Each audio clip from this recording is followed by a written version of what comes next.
So I just wanted you to notice the slideshow up here from Autumn Accents. It's been going on the whole time.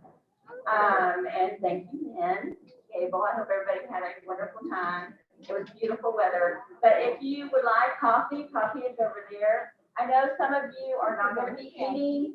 However, they just set up all the tables and everybody, it was easier to sit everybody at a table with the social distancing. And then we have t-shirts being sold in the back. We also, if you are wanting to help decorate the lodge, Christmas time is coming. It is tentative as of right now, but if you would please sign up back there with Kathy, and Kathy will tell us more about it. And then we've got the raffle tickets too that we got going on. And sign in over here for if you're here. If you're here, sign in.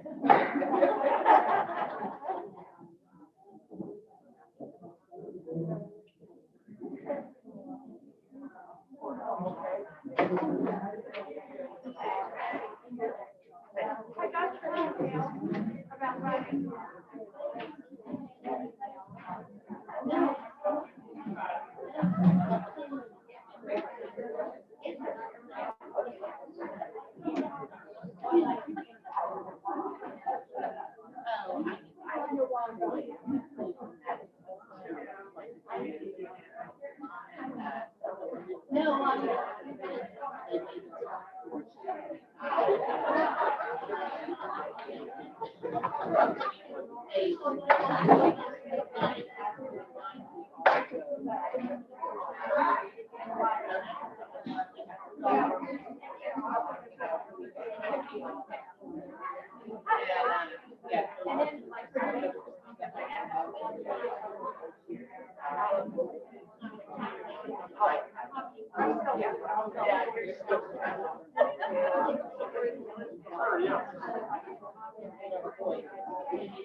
When I go on, where do you want me to stand? Is there a place or does it matter? Well, if we go to the slideshow, it won't matter. That's good. She's going to check. All right. I'm good. Right now, I have it kind of facing over there for when she talks. Slides are better. All right. Okay.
And welcome. Good.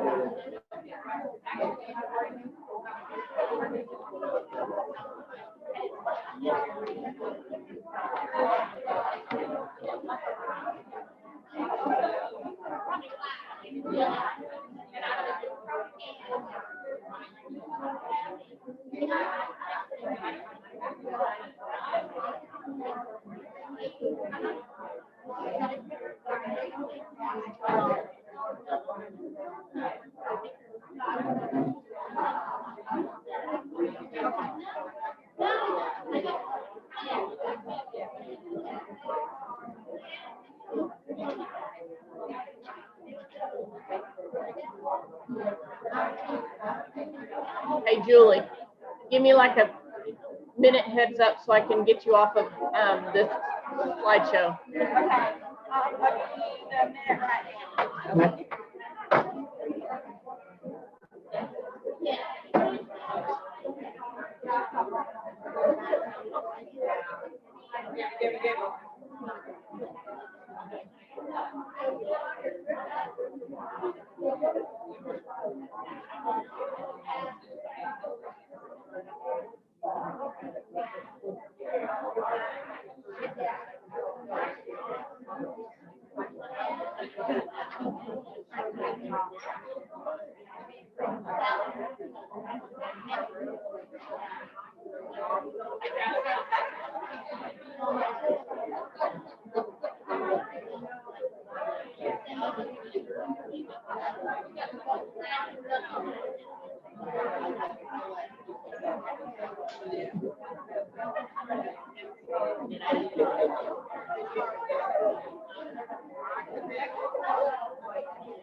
Hey, Julie,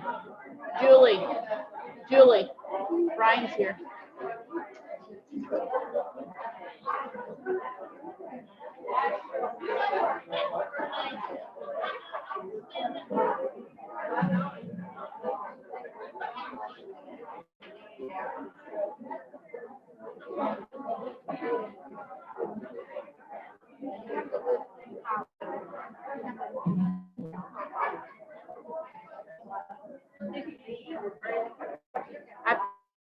I don't know.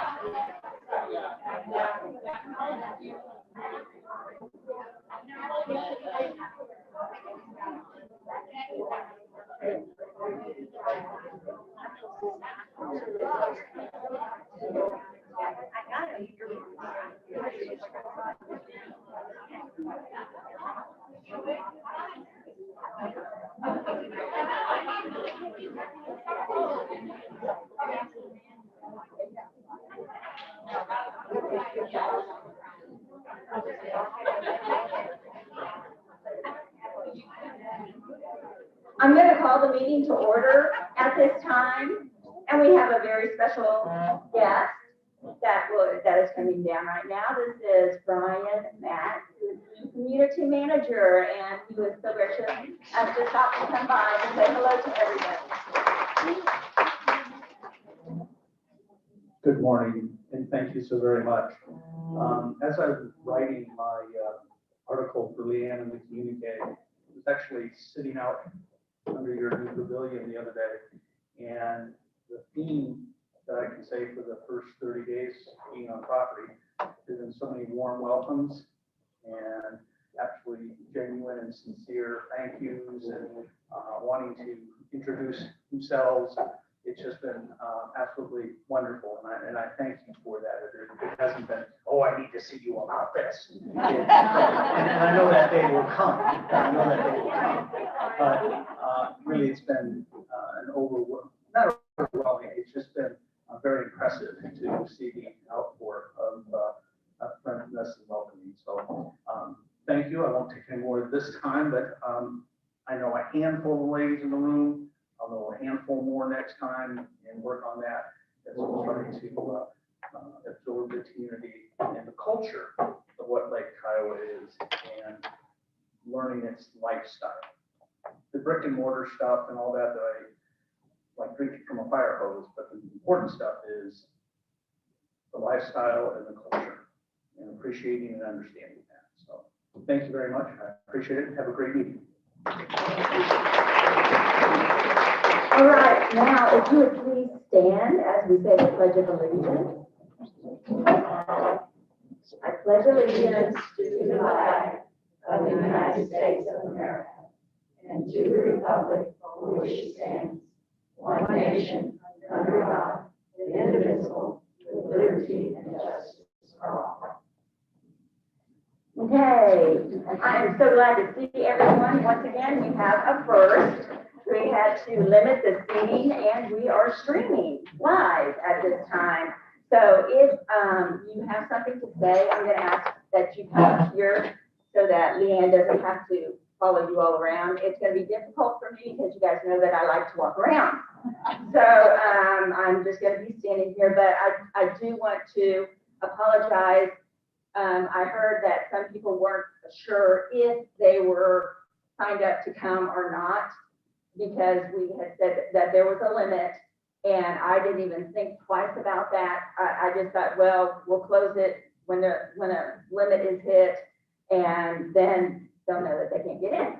So as we are having to do things differently, I appreciate your patience and your understanding and the comments too on what we need to do to alert you of whether you got that email or not. From what I'm hearing is a lot of people are not receiving the email of if they can come to lunch or if they cannot. So I just want to thank you for your flexibility and your patience as we are going through this uncharted time where things are changing at the spur of the moment. I am going to be wearing a lot of different hats today because a lot of people are not here. So I'm going to go ahead and start with our membership. Denise is not here, but she did leave a few things for me to say to you. As we all know, Denise.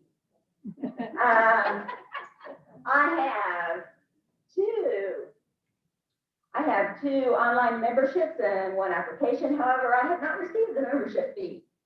On the 20th, she's got me saying this, Denise delivered 11 directories to mailboxes on the east side, and on November 3rd, 21 directories delivered on the north and west side. 3 directories were given out at the WGA meeting on November the 4th, and Lynn Pekkanen will have directories available at the check-in. And Lynn is back there. And actually we have, well, and the one new member we have was Nancy Ginrich.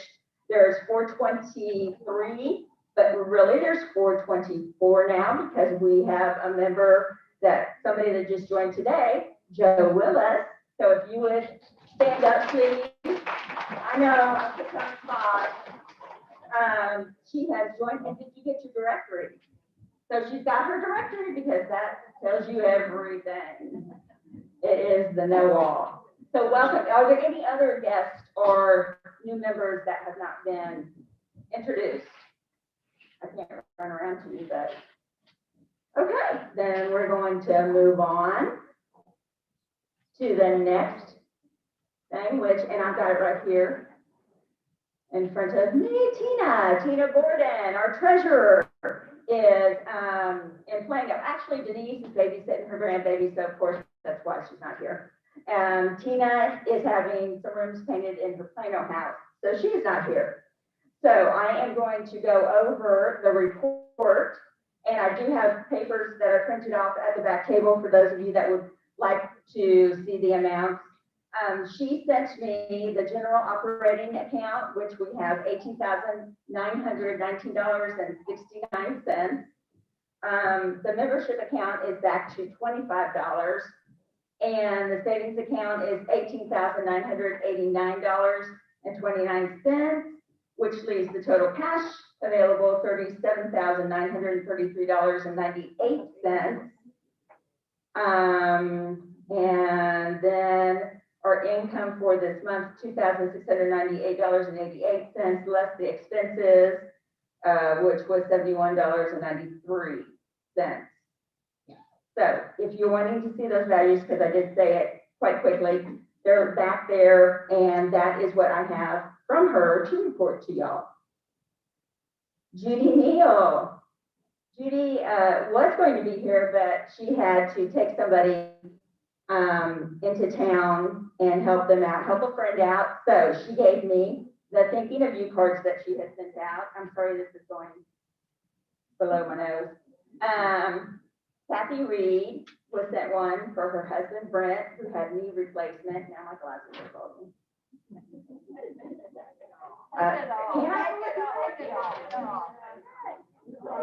Linda, good. Suffocating, my face is turned red. Okay. Linda Moore, her husband Jim had emergency gallbladder surgery. Get well cards were for Dolly Morick, surgery for a malignant tumor that was more extensive than first believed. Phyllis Garfett, I'm sorry if I'm running these names. Garfat, kidney failure and was hospitalized. Nancy Bryan, surgery to repair the wire from her pacemaker. So those cards were sent out by Judy Neal for us, and we wish those people well. Now, the minutes of the October meeting have been read and approved by the executive board and posted to the website. Do I have a motion to waive the reading of the October minutes? Motion. Okay, Genevieve and Genevieve Avenger. I'm looking for Barb. Okay. Barb was making me make sure that when you motion or second, if you would please say your first and your last name, because I just say your first name. So that would help her out. Do I have a second? That's the way we're going to do it. I like it. All those in favor say aye. Aye. All those opposed? So the reading has passed. Now do I have a motion to approve those October minutes? Do I have a second?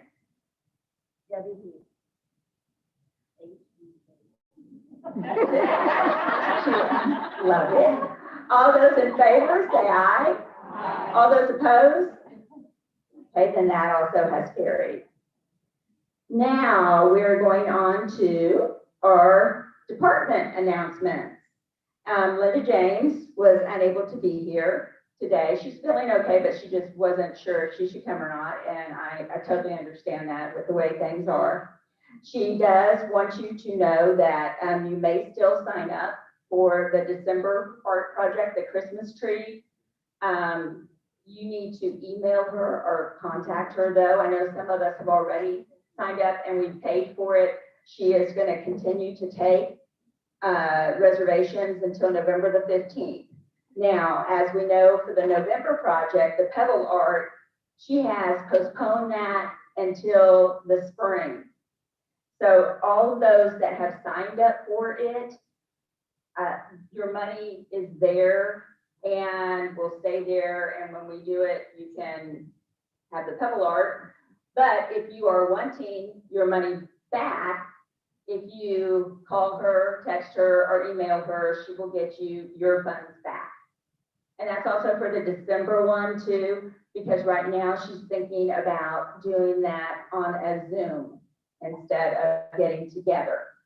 So again, if you're leery about the Zoom, she said she was going to write up a couple of things and make sure that everybody was comfortable doing it, and she was going to have everything packaged. And we all know Linda and how good she is. So either of those art projects, the November one's postponed till spring. The December one right now, she's thinking about doing a Zoom instead of meeting. And those of you that have registered, if you're wanting your money back, you can contact her. Those of you that are still wanting to register, you can contact her and also register. As far as the other departments, we've had notices about those that have canceled their meetings, but one that will be still meeting is Bible study. And I know that Becky wanted me to let everybody know November 24th I think they are also going to Zoom it. She was going to talk to Leanne a little bit about that, and it was going to be here in the assembly room. So again, with your directories, go ahead and you can look. I believe when we spoke the other day, the other departments, most of them have canceled their meetings or they are posted. And if you have any questions, you can go to the chair of that committee. So that's with the department. But Bible study is on. So know that. The next person that I'm going to call, wow, it's kind of good to have you talk to my mom. Is so dry. I want somebody else to talk. Is Autumn Accents, Lynn Gable. If you would come on down. Yay, Lynn. Great job. Great job. We so appreciate everything you did. Thank you for taking us on for the very first time. Well, I'll share a funny story first. This was like the day before the event. And so we were grinding down with the registrations, but Penny, everybody knows Penny is alive, told me that a gentleman had come up and he said, my mom is so excited about this, and I think he was a weekender, so he was thrilled to have something for her to perhaps do when they visit or something. And he said, she's so thrilled to see the inside of all these homes. And Penny went, well, I'm sorry, that's not part of this activity. This is an outdoor thing. You know, there's this thing called COVID going around. Anyway, he said that's not going to work, and so he didn't register. But anyway, we had 254 registrations. We didn't really count people because those of you who are able to attend, you could hop around and do whatever you wanted. So we don't know how many showed up, but in terms of our donation to the fire department, they'll be getting $762 from us because we originally said that 30% of all the registration fees would be donated to the fire department. We collected 700 pounds of food for Visto, the food bank in Gainesville, and Penny Cotton. We sold 117 gnome t-shirts. I don't see anybody with them on today, but they're really, really cute, and we get what, $10 for those. There were 61 cards signed for military members, members of the military service. And the rest of the cards are going to be coming around noon. Oh, yeah, we had, that was over at the East Beach, and then Sandwich brought them last night to the veterans thing, and apparently now they're coming back over here. Okay, so if you want to sign one, it's just very generic. You don't know exactly who you're writing it to, but if you can just thank them for what they're doing. We had 2 winners of chrysanthemums at the gardens, Norma Deslitz and Gayla Blackman. We had a little thing of candy corn, and you had to guess how many, and they were the 2 closest guessers, so they each won a mum. We had 8 homeowners, and I'm seeing a few of them are here, so I'm going to call out their names, and if you would please stand if you're here. Jackie Bell, Deanie Daly, stand up, please. Y'all worked your butts off.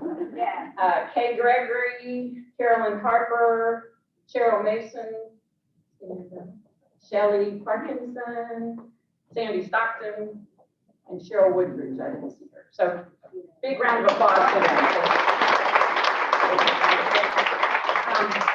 We had 51 volunteers, so obviously we're not going to go through all your 51 names, but thank you very much for helping us out there. And we had 13 members of this planning team. That was wonderful. We started, it's pretty tight.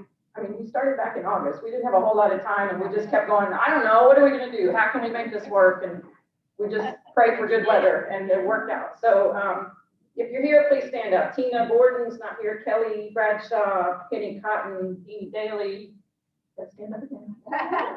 Sherry Demarest, myself, Kay, Julie, is standing. Faye Lackey, I saw her. Cheryl, stand again. Shelley, so still standing. Laura Varner and Bart Sammons were on the team. So, all in all, we feel good about it. It was something new, different, and hopefully you enjoyed getting out and about. That was it. Thank you. Oh, yeah, and watch for the December communique, because Leanne's going to put a bunch of pictures. December communique, watch for it. There'll be pictures. Next, I'm going to let Shelley come up and talk about our Christmas t-shirt and a couple of other things. Okay, so this t-shirt is on sale till the 23rd. And so you can order online or you can see me back there. We also decided to add a long sleeve white, just plain white t-shirt if you prefer that. And they're both $25. This one, I wanted to say, runs about an inch narrower than the autumn one or than the long sleeve white one. So if you haven't, if you don't know, you might want to size up a little. I could still wear a medium in both. So, but if you have any question, just size up. Anyway, and so, oh, and if you have not picked up your autumn accent t-shirts, I think I have about 10, and they're at my house. See me or call me, Shelley Parkinson. I'm in the directory. And I have them for you, and I can put them out on my porch. The other thing I just thought of while I was standing over there is we are going to be doing golf cart caroling on December 8th, and I think we're meeting at 5. I can't remember if it's 5 or 5:30, but you can either meet at the lodge or you can meet at the East Beach. And you just bring your golf cart, you decorate it with battery-powered Christmas lights, and we're going to go around and sing to anyone that, would like us to come sing. And if y'all know anybody that would like to be sung to, elderly or kids, or just anybody that would that are sick, just let me know, or Mike Brindle and I are in charge of that. And then we're gonna have chili pie afterwards at the lodge. So any questions about that? The December 8th. 5:30. Thank you, Lynn. 5:30 December 8th. You can either meet at the East Beach or the lodge, which in your golf cart, wherever you want. I think that's it. And the next person is going to talk about Christmas decorating at the lodge, and that's going to be Kathy.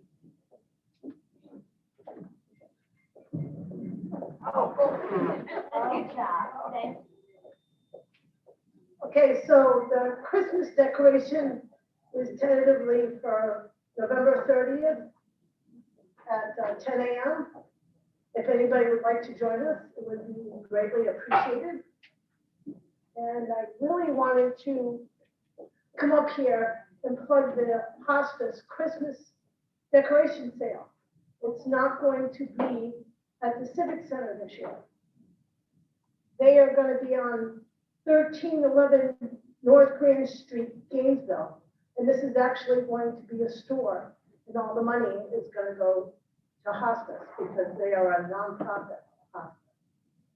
Okay, thank you. Oh, well, the date is November 20 and 21st. Okay. Where is it? Oh, okay, so you know the mall that's across from Walmart? Yeah. It's behind there. It's right behind the Sonic that's there. Okay. That's as best as I can explain it. And the address again is 1311 North Grand Street. If you could look at they have a sign, the sign's not up yet, but on that sign is a purple base, yellow writing police sign. That's how I pick it up. Okay, thank you. Okay, and again, remember, sign up for that decorating, and we will keep in touch with you and update you as we continue to learn more things. Let's go on now. Gosh, we're going fast, but Becky, I'm looking at you for gourmet, and I forgot. Did you want to tell anybody or everybody anything? Everybody's on their own to do what they want to do with their groups. That's what we Feel comfortable with? Yep. Okay, then it's time for birthdays. So Maureen, there she is. You gotta come all the way up. I'm sorry. So as she's making her way up here. Again, remember, get ready for the door prizes. So get those tickets out and we'll get ready for the door prize. Thank you. I'd like to recognize all those who have birthdays this month, and if you bear with me, I would like to read their names out. Christy Clements, and if you're here, please stand. Sharon Acker, Leanne Doherty, Fran Seifert, Vicki Lyles, Renee Beerhart, Peggy Carpenter, Lee Skinner, Tawila Kilcourse, Marcia Day, Lori Dickinson, Leslie Tolmich. Of course, Leslie is going to move to California, but we will miss her. Carolyn Aiken, Yolanda Reed, Stephanie Penna, Joy Mann, Amy Reed, Betsy Blundell, Michelle Marquardt, Judy Hughes, Jalen Smith, Mary Nell Odell, Elaine Smith, Jan Thies, Kaylin Lawrence, Kay Marshall, Pat Morgan, and Lori Pfizer. Happy birthday, ladies. If you see these ladies, please be sure to wish them happy birthday. And now I need a group of ladies to start singing, because I can't carry a note. So, oh, okay, who wants to join me? Julie, want to join me? Come on. Happy birthday to you. Happy birthday to you. Happy birthday, dear friend.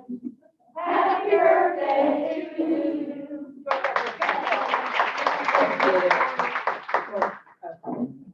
Thank you. And now Sharon, or Donna, or Debbie will be coming down to tell us the winner for the door prize. So look at those tickets. If you purchase the raffle tickets, be looking at them as they make their way down here. MJ's drawn, that Sam's did. I like this dress. Pretty.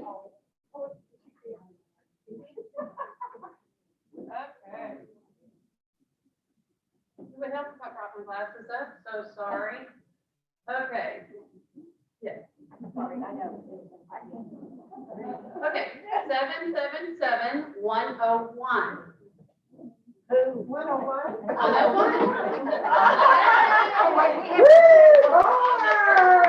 the first try. That's because she's recording, she had to write it down. So she's like looking at that real carefully. And we hope you enjoy it. You can open it in front of us or save it for yourself later. Look at her. Okay. That's fine. I can tell you what it is there too. But so if there are, we have another announcement. Just one moment, Lynn. Okay, I'm new at this, so I want that to, yeah. And everybody, thank you. Thank Lynn for filling in for Kathy. So I really appreciate it. And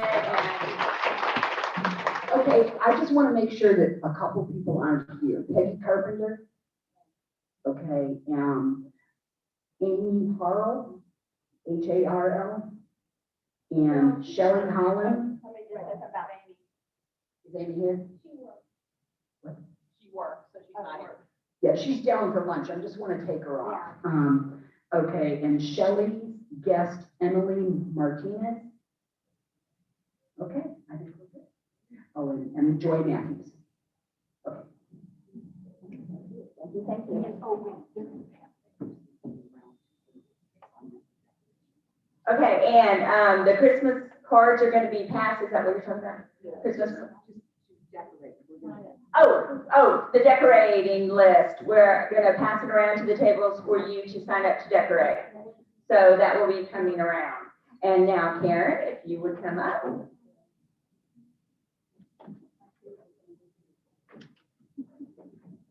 Good morning, ladies. I'm so glad all of you were able to make it. Our speaker today is going to continue our local connections theme. Elvis, of course, is connected to everyone, everywhere, so that was our first one. John Akers is here from the Eisenhower Birthplace in Denison, which is just down the road. The Birthplace is operated by the Texas Historical Commission, and their goal is to first, and this is important, preserve. And they're preserving the real places that tell the real story of the people of Texas. And that's all of us. The commission has, I think, 30 properties throughout Texas that they do this for. And I'm focusing mainly on the Eisenhower Birthplace. The Sam Rayburn House is also part of the complex, but John is going to focus on the Birthplace today. Now, John has been with the Texas Historical Commission since 2012. He has his master's degree in history from Arizona State. He, like myself, has taught U.S. history. We have battle scars if you'd like to see that. All teachers do. And John is going to be giving us information that'll help support the material culture concept. The printed word is wonderful, but we don't always have it.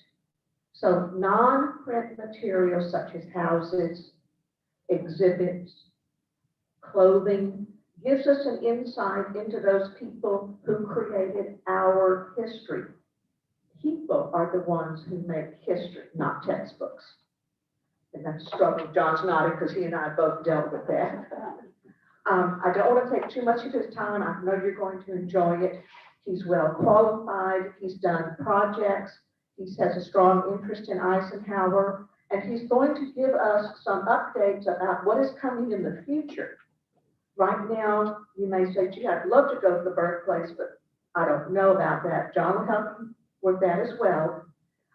So this will be very informative, and remember, 2021 is almost here. Now, if you are not sure of the importance of the Eisenhower birthplace in Denison, let me tell you that Tuesday night, it was a Jeopardy question. I don't know what stronger and positive indication I can give. So, Mr. John Akers from the Eisenhower birthplace in Denison, Texas.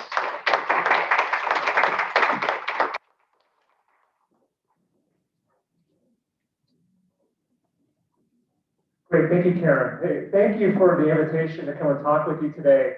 And so as Karen mentioned, I'm with the Texas Historical Commission, and we do indeed save the real places and tell the real stories of Texas.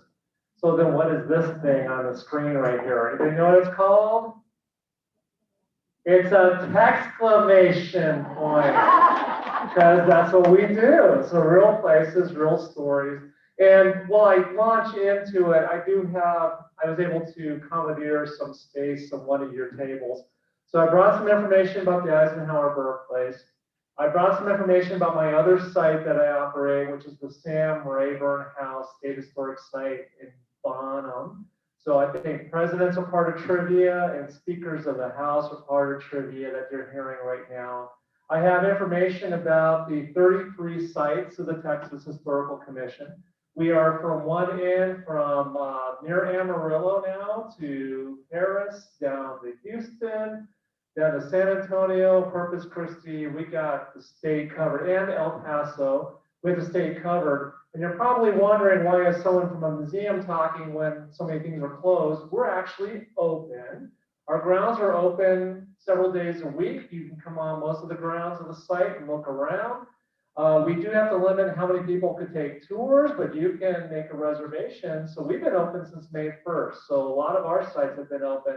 I also have a brochure back there called Christmas in the Parks. Our sister agency is Texas Parks and Wildlife, and we have sites all throughout the state. And that's a booklet that just came out yesterday. Ink is on my fingers about all the programs. So I encourage you to take one of those. I have some refrigerator magnets, free magnets. What are the magnets of? Let's see, I might have let it go off here. We good now? Let's see. Okay, well, next slide, please. Let's see. But what I want to say to you is I got the magnets back there. I got the booklet about all these events that are going throughout the site. And so there we go. So the magnet is of this. This is our brand image. So we tell the story about our 34th president, our supreme commander in Europe during World War II. Dwight D. Eisenhower was born in a small working class house in a working class neighborhood in the railroad community of Denison, Texas. And during 35 feet away from railroad tracks, and during World War II, the community in North Texas decided they had to preserve this house. That's what the magnet is. My other site's the Sam Rayburn House, Speaker of the House for 17 years, longer than anybody. It's a record that seems safe for a while. That's a long time to be in that important position. I also have some information about things that I'm not asking for money, but if you want to see merchandise that we have to offer, including our presidential ornaments, I have a flyer that's back there about that. So please pick those things up. But these are the stories that we tell.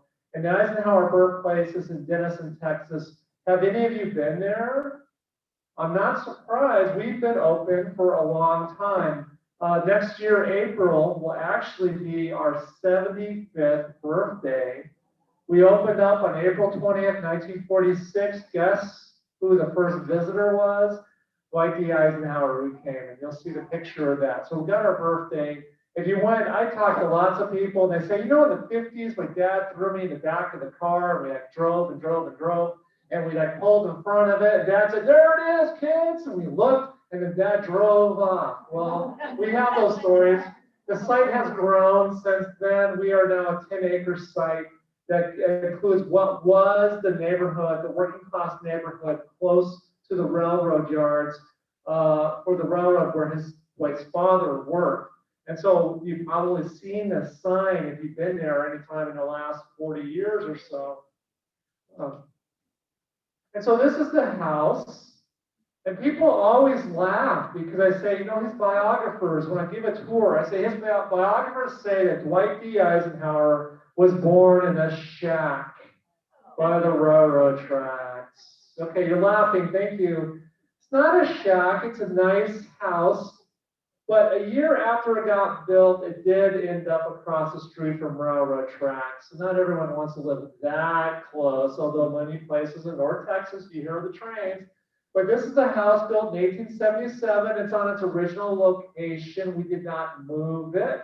There was a neighborhood around it. The neighborhood got moved when he became president in the 50s because a president needs a park.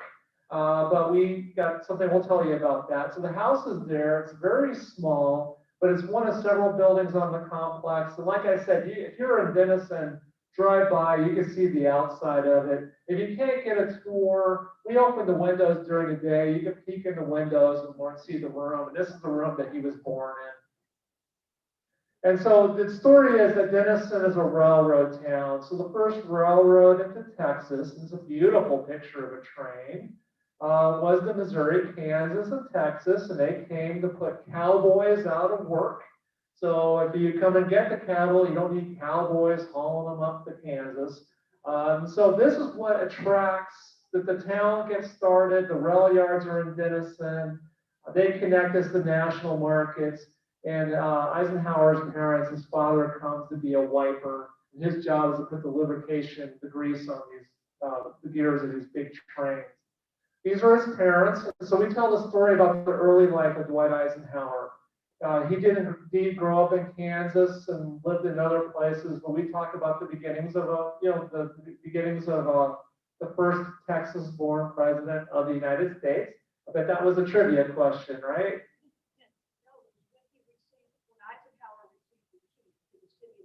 Oh, wow, great. So that's one. He's the first Texas-born president of the United States. This is his parents, David and Ida Stover Eisenhower. Don't they look happy? It's their wedding picture. They got married in 1885. He tried, I'm joking, you know, photography was difficult. He couldn't just spontaneously smile and all that stuff. But he tried his hand at running a general store in Hope, Kansas. And I like to say he had a midlife crisis at the age of 26 and decided that's not what he wanted to do with his life. He quit his job. They have a son. Ida's pregnant with her second child, Edgar. This guy needed a job, and he wanted to work on railroads. And that's what brought him to Denison, Texas, where his third son was born. And David worked in the roundhouse. And so if you go to Denison and near the football stadium and you drive over a bridge that goes over nothing, it's a field. Once upon a time, it's where the roundhouse was, where his father worked, and where the rail yards were. And so the field is still there in this railroad town, although the Katy is long gone. And that's its connection. And this neighborhood grew up. Here's Denison in 1891, and I know it's kind of hard to see the details. It's a bird's eye view, what the bird would see flying over Denison. And you can see there's pictures of buildings, a 5-story building in Denison in 1890. So this place was happening, right? This place had money. And so this would be a great place to live, and the money is connected. Here's Main Street. I mean, it's hard to see, but there's all the railroad tracks there. And I have an inset at the top. There is that roundhouse with the bridge. There was a bridge there, a different bridge, but it goes over that spot. The park is still there with a stadium in it. To the east, you have a neighborhood on a hill close to the roundhouse. And actually, you got to take my word for it. If you come to the Birthplace, I'll show you. The house is actually in this picture of the house he was born in. So it gives you an idea what Denison looked like. And yes, the house was 35 feet away from railroad tracks. And so who wants to live that close, right? So you can imagine what it'd be like living there. Obviously, it'd be noisy. You know, our houses, the early houses don't have foundations because of clay in the soil. So the house would vibrate, right? And this house is made for the environment. So we get all these great windows. But you know, you got steam trains are sitting on the hill. So you got that soot. You got that smoke. The wind is blowing out of the south and blowing blowing it into the house. So the house is probably not as pristine white. The tracks went out in 1990 when the Union Pacific bought out the local railroad. So they removed the tracks, but we still have rails that show where that is. So they rented the house. They probably got a break on the rent. They would have had a picket fence in front of the yard. That's great for a mom with 3 small children, right? So this is the house that they lived in. And they had a boarder. They had someone else who lived with them in a room upstairs. They lived there for 3 years. They rented it. It was a furnished house. No one had any idea this guy was going to be president. So they didn't save the furniture. The stuff we have is still really cool, though. But that's kind of the story of what he was born into. And this, remember I mentioned that 5-story building in Denison? You're thinking, he's making it up. This is a picture from the top of that building. It's long gone. And so we're looking, here's the roundhouse, the railroad track, the bridge I told you about. And actually the Birthplace house shows up on that 1895 photograph. So it's been around for a long time. And so when word gets out that General Eisenhower, you know, is from Texas, and people want to know where he's from, and you hear all these stories. Where was he born in Texas? Someone said he was born in Bug Tussle. There's all this stuff, right? That's a real place, by the way. So this is a city directory from 1891, 1892, and there's the first bit of evidence.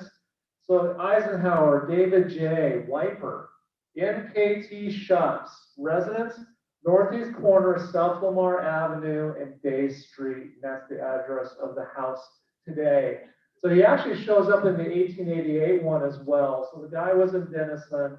And as I'll talk with you about, there's people that remember the family growing up here. When he was 1.5 years old, know which one is him? There he is.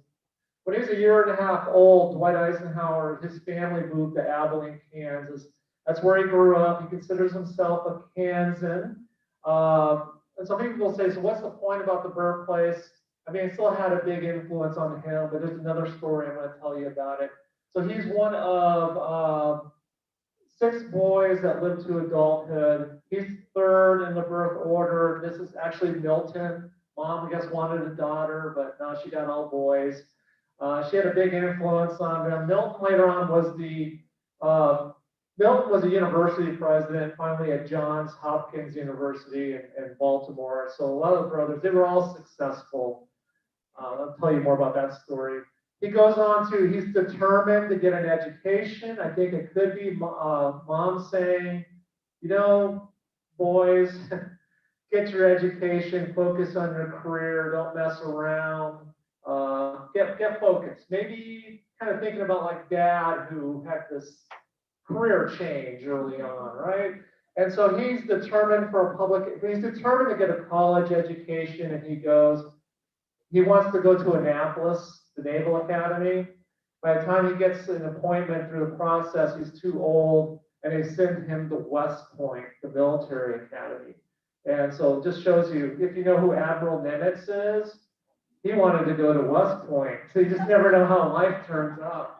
So he plays football, hurts his knee. So he agrees that he'll just go into infantry. and he graduates in 1915, and they send him, for those of you wanting to know about his Texas connections, they send him to Fort Sam Houston in San Antonio, where he meets this young socialite from Colorado, Amy Dowd. And so they get married in 1916. So he meets his wife in Texas. His first post is in Texas. During World War I, he trains a lot of troops. To his great disappointment, he's unable to get overseas to fight in the war in Europe. He swears he's going to make up for it. He is going to make his name known. He's going to cut a swath for him in the army. You think he did it? Oh yes, he did it. He helped train the tanks, the early tank corps for the United States. It's where he met another guy named George Patton, who was doing the same thing overseas. His career seemed uneventful. He was in Panama Canal, where he had a mentor, General Fox Connor. He served under General Pershing in the 1920s in Europe, going around documenting the World War II, World War I battlefield sites. I think his friend said, you know, it's a dead end, Dwight. There's no reason to go walking around Europe, looking at the geography. Do you think that was important? Oh, yeah. So, yeah. He served under General Douglas MacArthur in the Philippines in the 30s. And he's thinking, if I can make colonel by the time I retire, I had a pretty good career, didn't I? And then this World War II happened. And this guy, George Marshall, was the new chief of staff, and he wants new officers, new ways of thinking. And he hears about General Eisenhower, and he brings them from, again, San Antonio on D-Day, Pearl Harbor Day, December 7th, 1941, get to Washington. Soon he's promoted to a brigadier general. And then in 1942, he's sent to Europe to command American troops. That's when word gets out that General Eisenhower from Texas, is commanding American troops. People are like, where is this guy from? And people remember him being from Denison, Texas. Of course, he becomes Supreme Commander, commands the D-Day invasion, the liberation of Europe, June 6, 1944, the largest seaborne invasion in world history, and it was all on him. No pressure, right?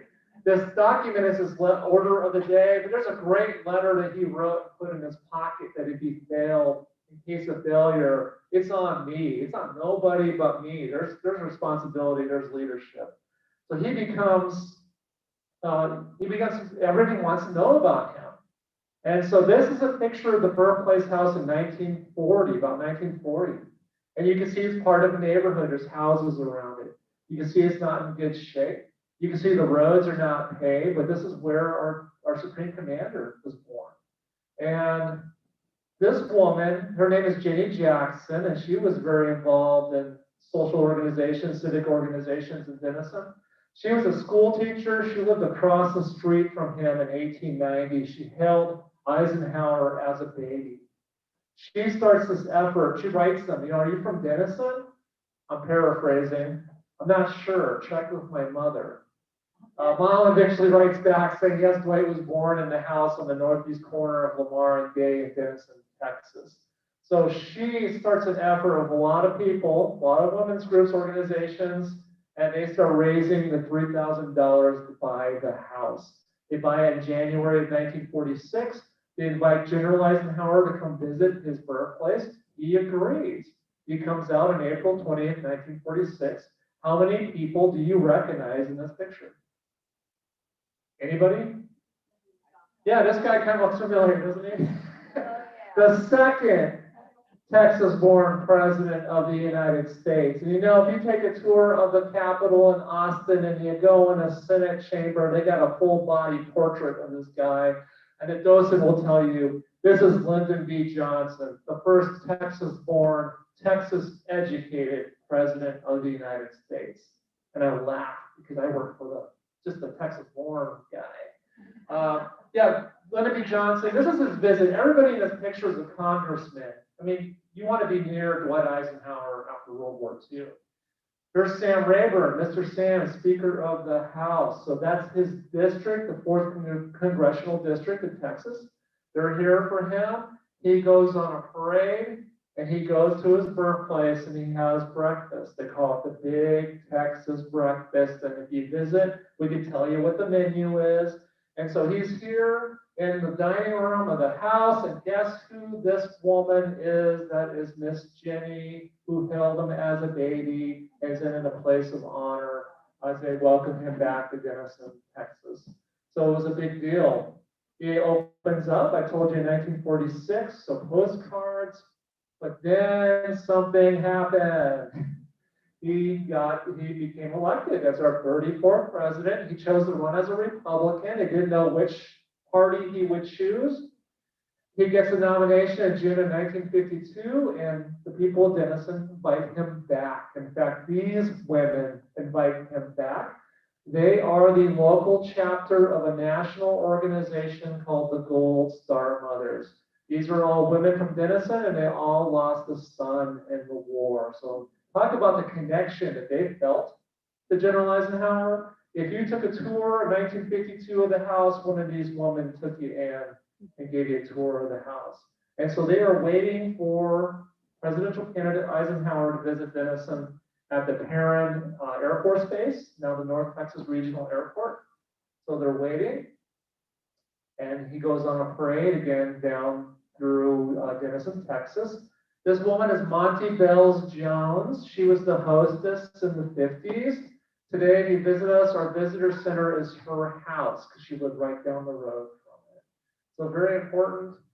His legacy includes ending the Korean War, giving us interstate highways. If you stop at one, when you leave, you see the blue sign with the 5 stars. The Eisenhower interstate system, so that's still on the landscape. But I already told you, most importantly, he's the first U.S. president in the state of Texas.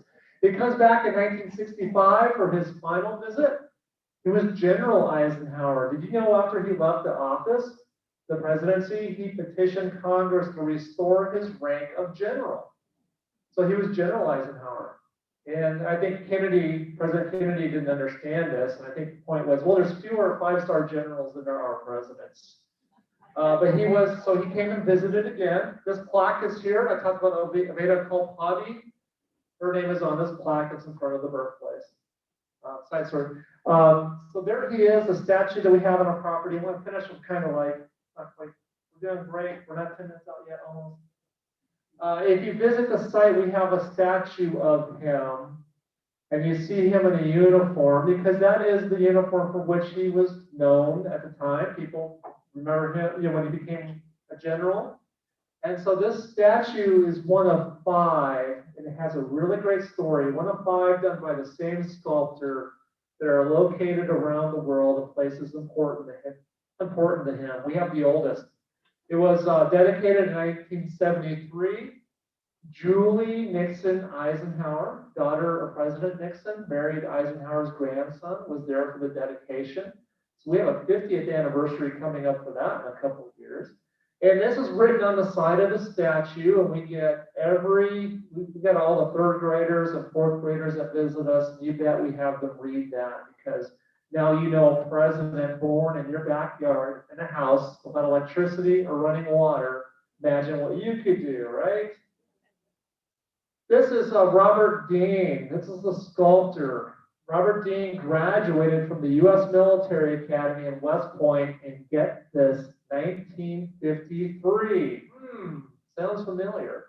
He marched in Eisenhower's inauguration parade.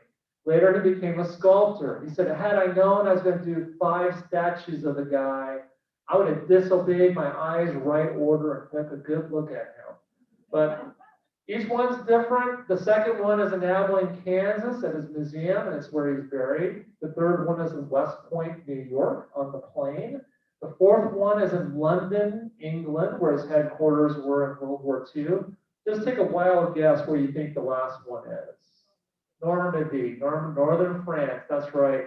And that was dedicated in 1995 on the 50th anniversary, 1994, excuse me, on the 50th anniversary of D-Day. Each one is slightly different. We're the only one where he doesn't have his cover, his hat, but this same sculptor, he's sadly has passed away a couple years ago, but this is a great thing that we have here about him.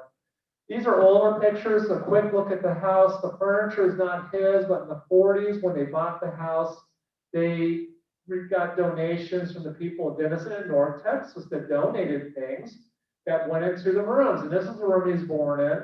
We have since done, re-wallpapered it with a more appropriate 1880s wallpaper. And so the bedroom he was born in, the dining room, the scene of the big Texas breakfast. And yes, you'll want to compare that picture where all those people were jammed in that little room. Yes, it's a little room. The kitchen where they prepare the breakfast. You have the kitchen there. And as I go here, so I think we are about 10 minutes out, putting in pictures and putting in time for questions. I just want to, now you're looking at a boring map. I have these great pictures and stories. And so this is just an overhead view of what the site looks like. And you might have gone there and said, it's kind of weird, so I don't know what to do when I get there, right? You go, and you come in the parking lot, and you see our visitor center, and you see an old general store, the restroom building. And you're like, I don't know which one's the house because it's up here at the top of the hill. The site kind of evolved over time. And we have our statue plaza, and you have this big park. And I said in the 50s, after he became president, the town got overwhelmed with visitors. And the Gold Star mother said, well, everybody wants to visit the birthplace of General Eisenhower, President Eisenhower. And the town said that we need to, the town says we need to like up our game. So they give the house to the Eisenhower Birthplace Foundation. And it was financed by some guys you might have heard of, Eamon Carter of Fort Worth, Sid Richardson. They were big wigs in the Republican Party in the 50s.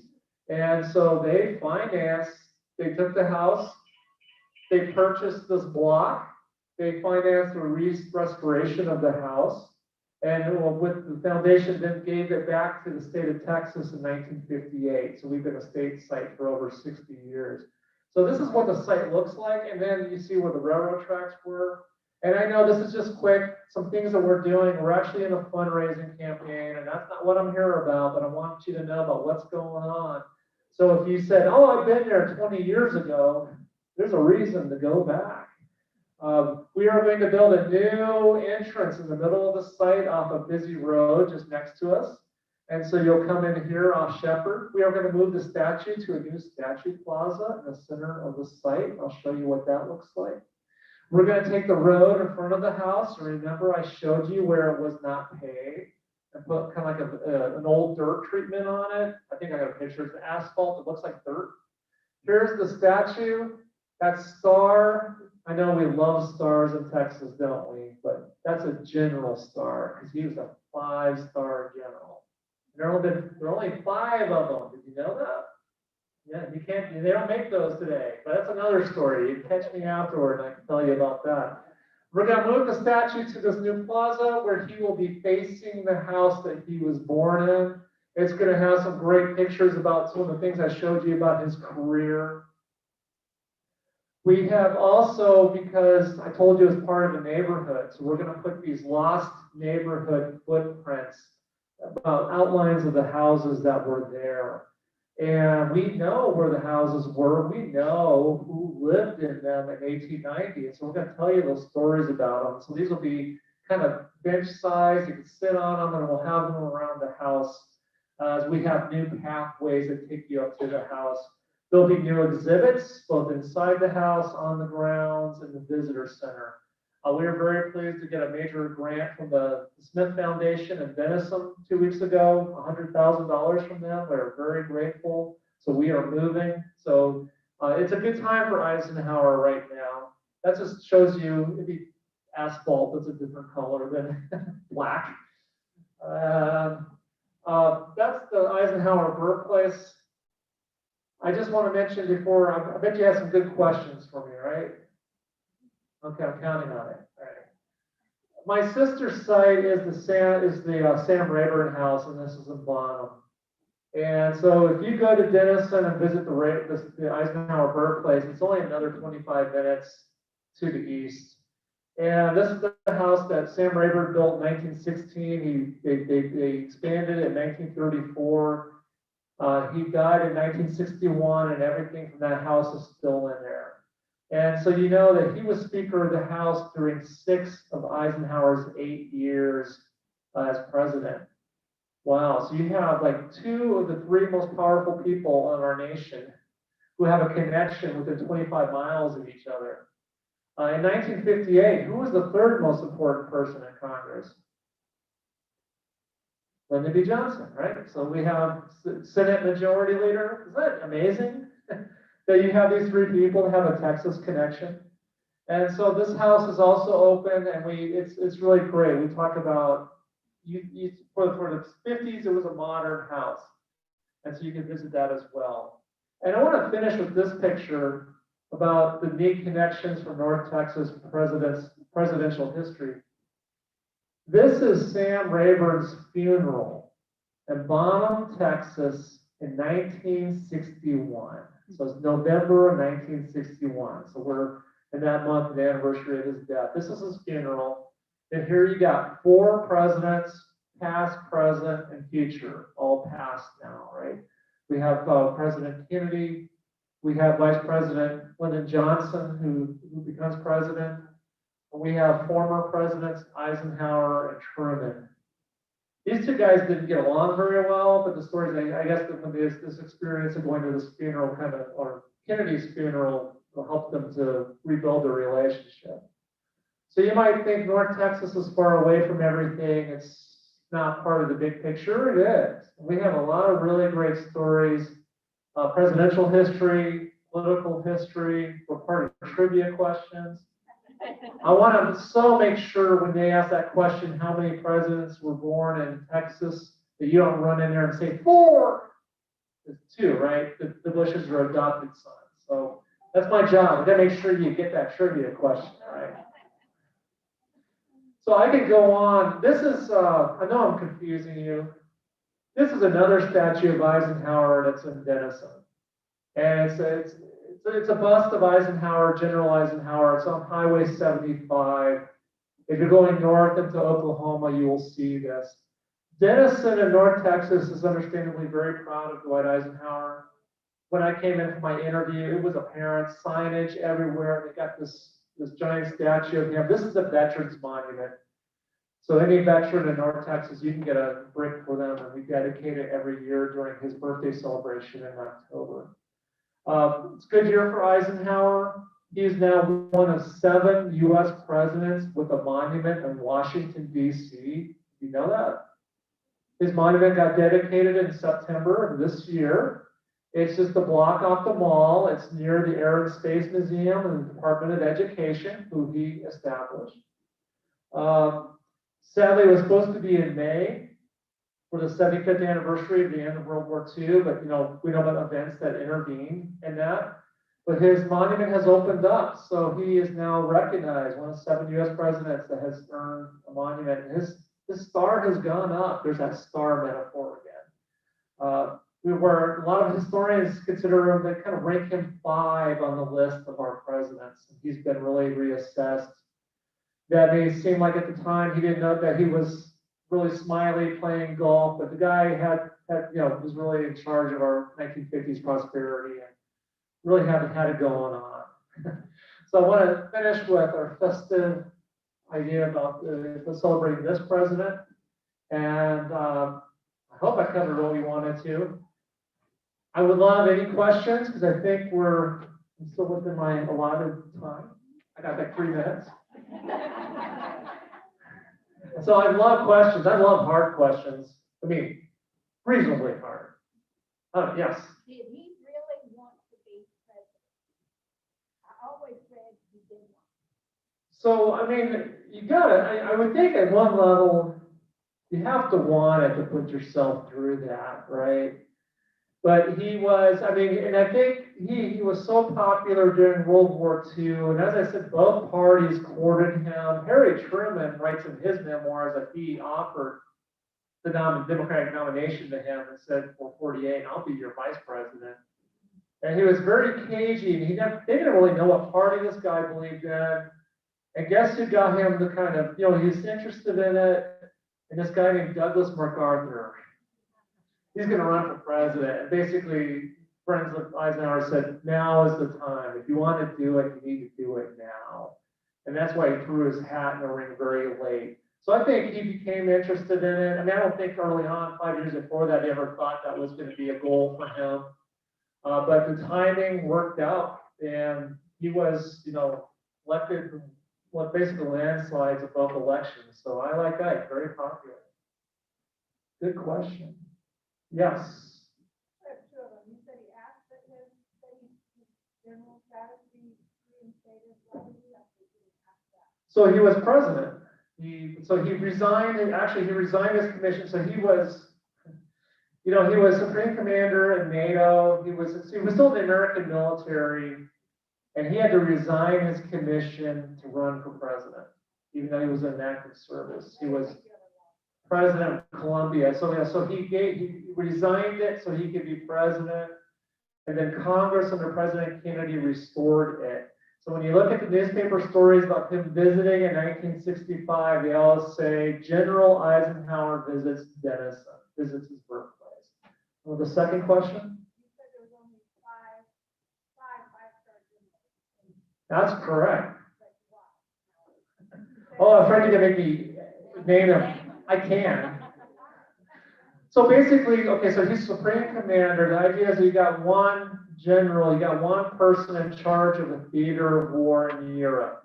So you got all your allies, the Americans, the British, the Canadians. We got one commander, all the allies, one guy calling the shots. So Eisenhower was a four-star general, a general. But the British had a rank called the Field Marshal. And the Field Marshal outranked a general. And any guesses who that Field Marshal is? Who's the problem? A guy named Bernard Montgomery, who had a very healthy opinion about his abilities. And so he was a Field Marshal. So basically Congress created that 5-star rank so he would be outranked. And so they created 5 of them. And they are George Marshall, right, Chief of Staff, Dwight Eisenhower, Douglas MacArthur, Hap Arnold of the Army Air Corps, and Omar Bradley, who was a West Point classmate of Eisenhower. Aren't you impressed I can name that? I can't name all the admirals though. Nimitz was one of them. So, and it's a rank we haven't needed yet. So today, if you're in the military, you go up to 4-star, General of the Army. That's about as high as you get. So, great question. All right, any others? I scared you because of my ability to name those 5-star generals. You're just in awe. You can't ask me questions. Okay. Hey, thank you so much for the invitation to come today. I do invite you, even if you're in the area, and you can just drive on the site and see the outside of the house. You don't have to talk to anybody. You can see the statue. We invite you. I mean, we're there for you. So come and visit us. So thank you very much. Thank you. And I forgot to do just a couple of things. We'll be coming around if you have a donation for the Ennis Road scholarships. We forgot to do that as we were saying happy birthday to the birthday people. And the other thing I wanted to do was to let you know that these decorations might look a little bit familiar if you were on the autumn accents, and that's because Jeannie Daly let us borrow them and came in and set the tables up for it. So thank you, Jeannie. I appreciate it. And now, Shelley, if you would please, and have to the lesson before we adjourn, so we don't have people walking in.